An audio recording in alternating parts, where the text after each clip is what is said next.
Hey there DIYers, welcome back to the channel. Today we're going to do a repair of this large capacity water boiler. The switch stopped working on it, so let's get right into it.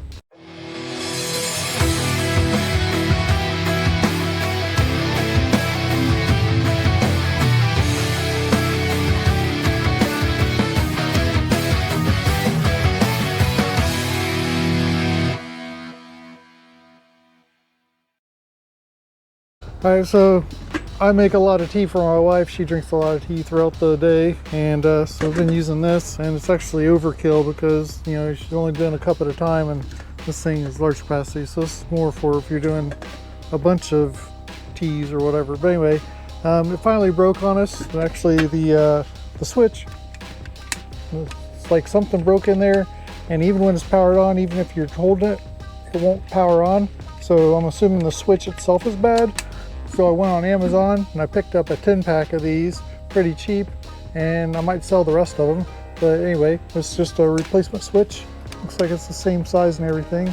So we'll get that put in there and see how we do. So to get to the switch, of course, you want to make sure you're unplugged, water's all drained out of it. And then there are these 3 screws here on the bottom to pull this plastic cap off. So we will do that.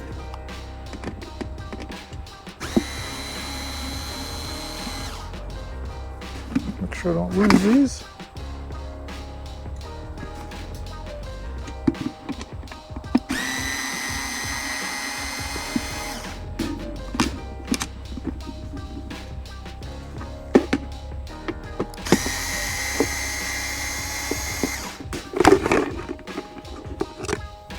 Okay, so now we can see in here, and the switch of course is here, so you just basically need to grab your fingers in there, and there are these little squeeze tabs on each side, so you just need to press in on those to then be able to pop this out.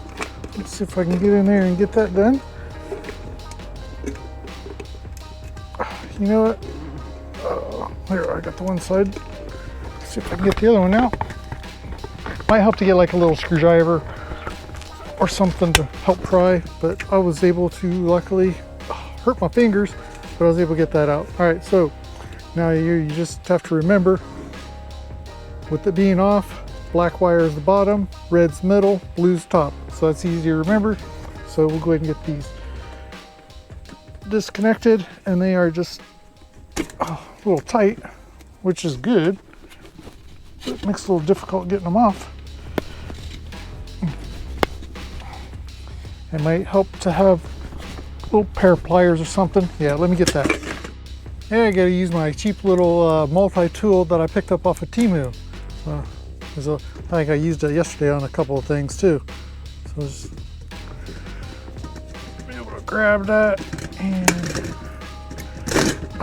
okay, got that one, and this last one. Okay, so got that off. Now the new one, of course, it's off. And the black is the bottom, so we'll go ahead and put that one on first.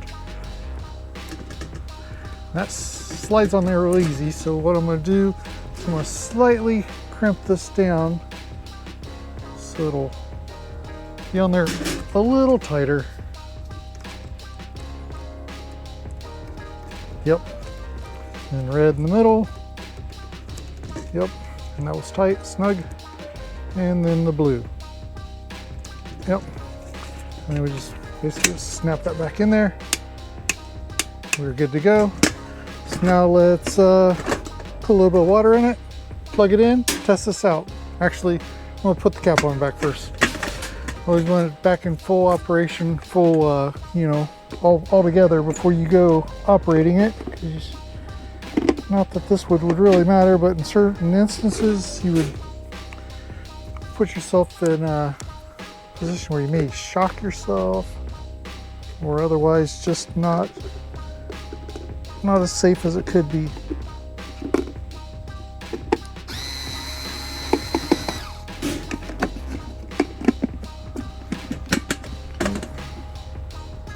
Oops.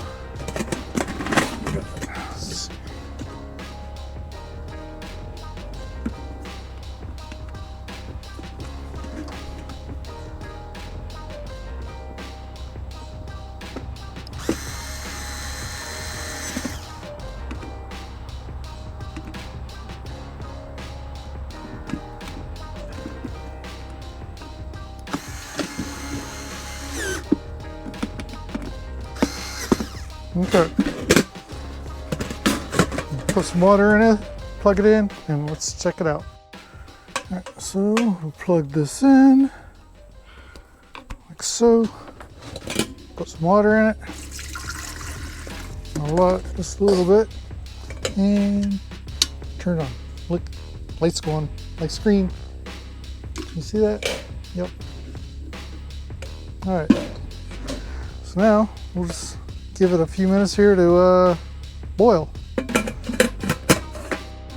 All right, so I got it plugged in, got it on max, and it's on, and it's been going for a couple minutes. And let's go ahead and see what we got here. Look at that, we've got little bubbles. So it's definitely heating up. You can see the steam coming out of it. So mission accomplished, success. I actually salvaged or repaired this thing and saved it from going in the dumpster. So if you like this content, please like, subscribe, hit the notification bell for upcoming videos. And until next time,